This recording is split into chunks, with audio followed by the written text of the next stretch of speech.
Welcome back to another video, guys. On today's video we are going to be feeding my baby Senegal parrots. There they are. There's the first baby and the second one. This second one's about 4 weeks old. He's pushing close to 5 now. So set up your little area. I use NutriBird as my formula. Been using it for years and it seems to work really well. Here we go. Just a cup of hot water. Got another cup with your syringe. This is a 2 ml syringe. You can use bigger, but this is fine. And I'll show you 2 different methods of how to feed your parrots. Okay, so I tend to use at their age about 14 ml of water, 7 ml each. The bigger one does usually have a little bit more than the smaller one, as expected. So we'll get that now.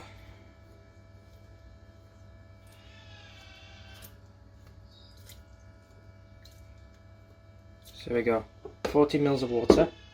Then we get the NutriBird. I just kind of average, to be honest. Just need to play around with it to see if you can find the right consistency for your baby parrots. I'll show you what we're looking for in a minute. Give it a good mix, make sure there's no lumps. As you can see, that's a bit too loose. Add a little bit more. Once you've done this a few times, you'll start to get your average of how much you actually need. But saying that, as the birds start to get older, you will need to add more water because they'll start to eat more. Therefore, you need to change how much NutriBird you add.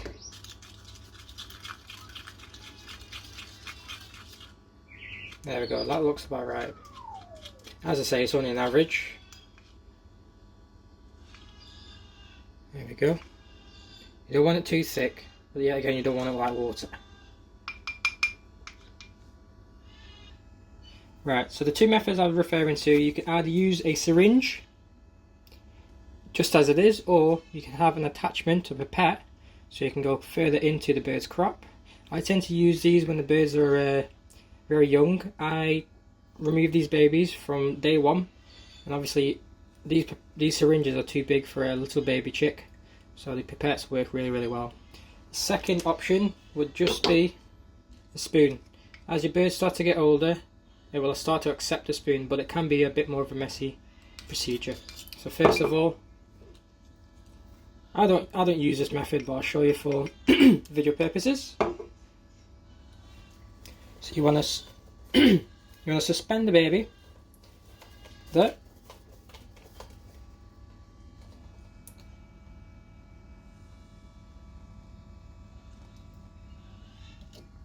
See, this chick is not used to being spoon fed, but you can see it's still responding. Just feeding response, and as simple as that. But it is a messy procedure. Now this is the method I tend to use with a syringe. Just fill the syringe. You can use it without, as mentioned, but I like to use a pipette. Make sure to squeeze the excess water out and make sure all the feed is all the way to the tip of the pipette. You don't want to be inserting liquid or air into the bird. Also check your syringe if there's any air bubbles. If there are, just tap it at the side of the cup until they reach the top, and then get rid of them. Okay, so first feed. Let's remove that. Again, suspend the baby. It'll open his crop, start his feeding response, and in we go. As that. Now I'll show you in a little bit more detail. So you want to suspend it into the right side of the bird, as shown. The right side of yourself, sorry, and the left side of the bird. You want to place it over the tongue, and sometimes once you place it in, you can see the actual end of the pipette in the bird's crop. Right, one more again. So this time I'll see if I can show you how the feed is entering this side of the crop. Baby will open its mouth, pipette will go in. As you can see, pipette is where my fingers is. I can see it there. And then you insert the feed. Now with a younger chick you'll be able to see it, but unfortunately this chick is starting to grow some feathers. And it can't be seen.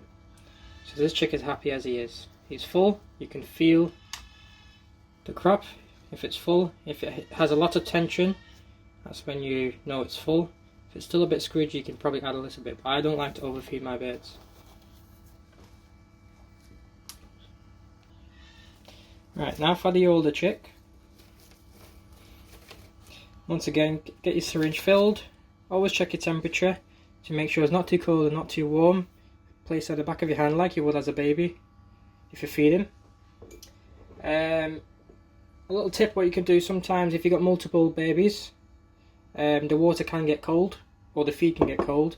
So sometimes you can place the container with the feed into another container filled with hot water, and that should keep it at the optimum temperature. Okay, let's feed this baby. As you can see, these birds are used to hand feeding now, and their response is really well.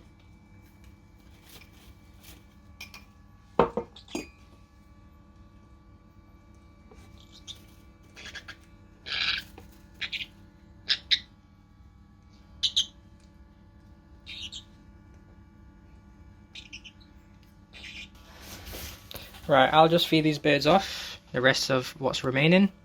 But that essentially is how you hand feed on a basic instructions and guide. This one's getting a little bit cold now. But that's it guys. Make sure to wash off your equipment with hot water to keep it sterile, and before you feed your birds as well. Thanks again for watching, and if you like this video and if it helped you, give it a like and make sure to subscribe.